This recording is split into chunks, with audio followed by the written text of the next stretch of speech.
25 సంవత్సరాల కంటే ముందు నేను ఐటీని ప్రారంభించాను. నేను గర్వంగా చెప్తున్నా, ఈ దేశంలో ఐటీ గురించి మాట్లాడుతున్న ఏకైక నాయకుడు నేనే. కంటిన్యూగా రాజకీయాల్లో దాని విలువ గాని దాని భవిష్యత్తును గాని నేను గుర్తుపెట్టుకున్నాను. అందుకే మిమ్మల్ని అందరినీ కోరుతున్నా, భవిష్యత్తులో శారీరక కష్టం చేయడం కాదు. ఒకప్పుడు మడకలు దున్నేవాళ్ళం, పెద్ద ఎత్తున మోసేవాళ్ళు. ఇప్పుడు అన్ని కూడా పోయినాయి. సెల్ ఫోన్ ఉంటే చాలు అన్ని ఆపరేషన్లు అన్ని అయిపోతున్నాయి. ఒకప్పుడు రాసి అలిచిపోయేవాళ్ళు లెక్కలు. ఇప్పుడు ఆ లెక్కలు కూడా అక్కర్లా, ఊరికి క్లిక్ చేస్తే చాలు రికార్డులన్నీ వచ్చేస్తాయి. ఒకప్పుడు తిరిగి అలిచిపోయేవాళ్ళం బిల్లులు కట్టాలంటే, అది కూడా అక్కర్లా, ఊరికి ఒక బటన్ కొడితే మీ అకౌంట్లు ఇది అవుతాయి. ఇప్పుడే మిత్రులు ఒక మాట అన్నారు, ఒకప్పుడు 1650 కోట్ల రూపాయలు రైతులకు బకాయిలు పెట్టిపోయారు. 8 నెలలు సంవత్సరం రైతు పండించిన పంటకు తీసుకొని డబ్బులు ఇవ్వకుండా పోయారు. ఈ ప్రభుత్వం వస్తానే ఆ 1600 కట్టాం. ఇంకొక మాట చెప్పాను, 1600 కట్టడమే కాదు, 48 గంటల్లో రైతు వరి ధాన్యం ఇస్తే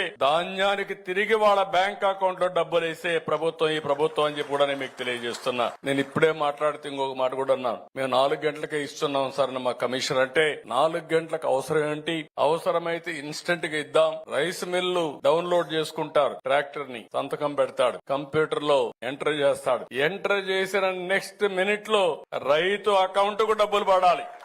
తొందరలో వాట్సాప్ గవర్నెన్స్ తీసుకొస్తున్నాం. మీరు ఒక పని పెడితే, మీరు న్యాయమైన పని అడిగితే అది చేసి మళ్లీ మీకు మెసేజ్ పెట్టే విధంగా తొందరలోనే ప్రభుత్వ పాలన ఉంటుందని చెప్పి కూడా నేను మీకు తెలియజేస్తున్నా.